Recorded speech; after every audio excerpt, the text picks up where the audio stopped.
विष्णु गुरुर्देवो महेश्वरः गुरुः साक्षात् परब्रह्म तस्मै श्री गुरवे नमः।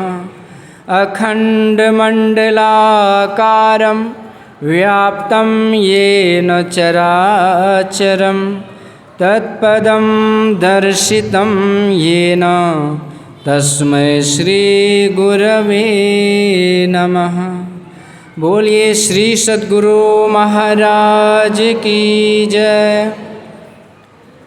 अनंत श्री विभूषित परमाराध्य संत सद्गुरु महाराज के पावन श्री चरणों में कोटि कोटि सह नमन। परम आदरणीय पूजनीय सम्माननीय गुरुजन, परम आदरणीय धर्म प्रेमी सज्जनों, आदरणीय माताओं तथा भक्तिमती बहनों, ज्यों परलोक यहाँ सुख चाहूँ तो मम बचन हृदय दृढ़ गाऊँ। सुलभ सुखद मार्ग यह भाई भगति मोरी पुराण श्रुति गाई। हम लोग बड़े सुंदर तरीके से मर्यादा पुरुषोत्तम भगवान प्रभु श्री राम का उपदेश जो समस्त प्रजाओं के लिए, जिसमें हम लोग भी निहित हैं, यह उपदेश सुन रहे थे। भगवान कहते हैं, प्रजाओं, यदि तुम लोक और परलोक, मतलब यह जीवन जो वर्तमान का हमारा समय है, जीवन का अर्थ समय को ही जीवन कहते हैं, तो वर्तमान का जो हमारा समय है, और ये समय जब इस जीवन का पूरा हो जाता है और शरीर जब पूरा हो जाता है और इसके बाद जो पुनर्जन्म होता है, तो आगे वाले जीवन में भी यदि सुख चाहते हैं तो भगवान कहते हैं तो मेरी भक्ति करो। मेरी भक्ति जो है वह सहज है, सुलभ है और सुखद है और सारे सुखों की खानी है।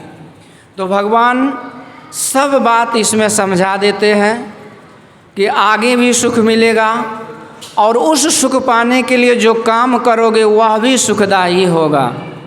वैसे लोग वर्तमान जीवन पर ज़्यादा फोकस करते हैं।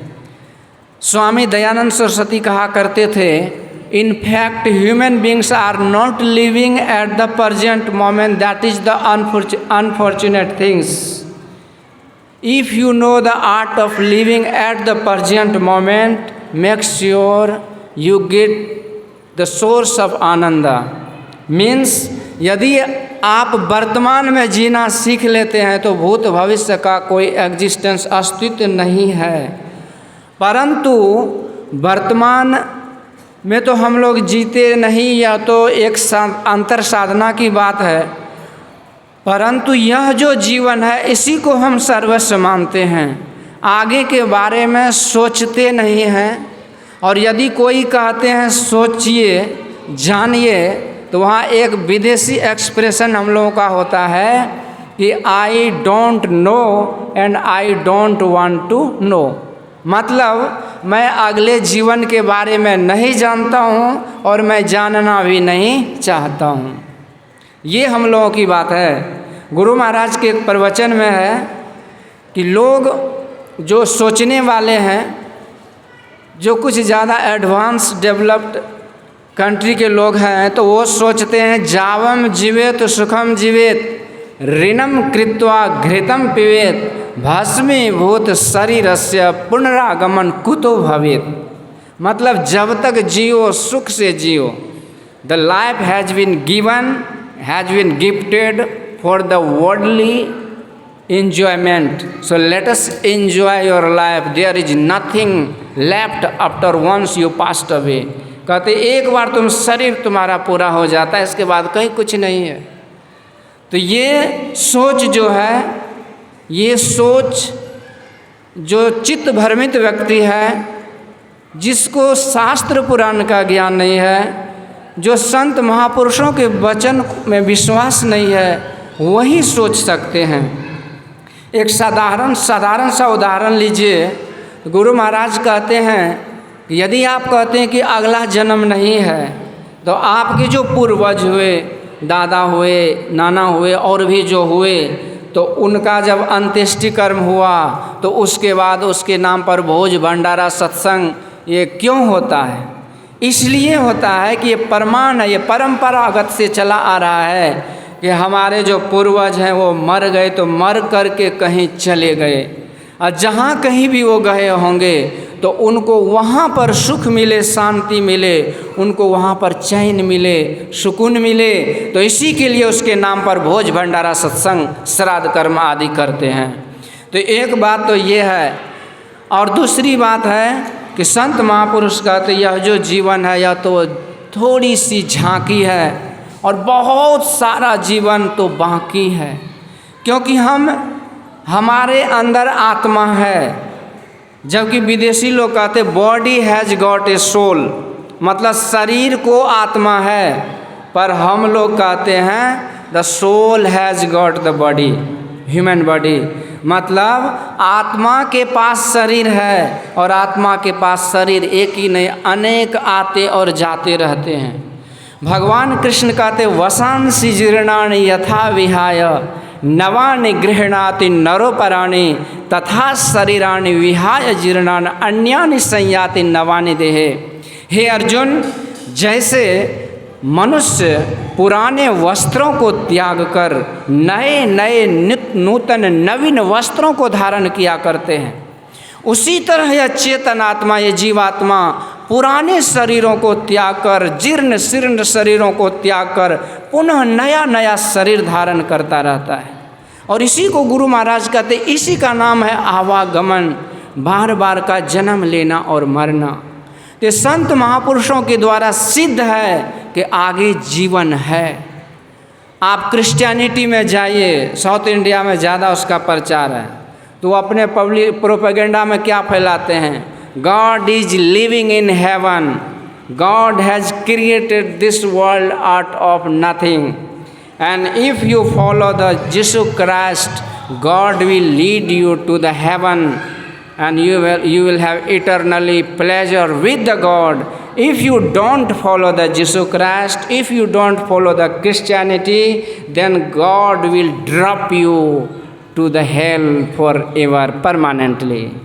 मतलब कि भगवान स्वर्ग में रहते हैं, भगवान ने संसार को बनाया आउट ऑफ नथिंग, मतलब बिना कुछ लिए बना दिए, चलो ठीक है। पर भगवान ने को यदि आप ईसा मसीह को नहीं मानोगे तो तुमको सीधे सीधे नरक में धकेल दिया जाएगा, और यदि उसको मानोगे तो तुम परमानेंटली भगवान के साथ रहोगे। इसका यह मतलब है कि जन्म के बाद फिर से कहीं न कहीं जाना पड़ता है। आप यदि बाहरी साइंस को लीजिए, साइंटिस्ट लोग का कहना है कि this world came into the existence between around 3.7 billions to 4.4 billions years ago, मतलब ये जो संसार है 3.5 से 4.5 अरब साल पहले अस्तित्व में आया ये संसार, और जब से संसार है तब से हम हैं। तो इस थ्योरी पर भी, इस हिसाब से भी देखिए तो हम तो 4 अरब से चक्कर खा रहे हैं। और यदि उनसे पूछिए, सर्च करके जीके पढ़िए, तो उसमें बताया जाता है कि 1 billion more the life will survive on this earth, on this cosmic universe, मतलब living organism will remain only for 1 billion years more, मतलब कि जीव जंतु इस संसार में केवल 1 अरब साल रहेंगे। ये तो उन लोगों की बात है। पर यदि हम शास्त्र को पढ़ते हैं, संत महापुरुषों की अमर वाणी को, उनकी अमृत वाणी को यदि सुनते हैं, समझते हैं, तो इसमें कहते इतना साल ही क्या है। अरे विधाता ब्रह्मा जी की एक दिन का समय 4 अरब 32 करोड़ साल है लो, और इस हिसाब से ब्रह्मा जी 100 साल जीते हैं।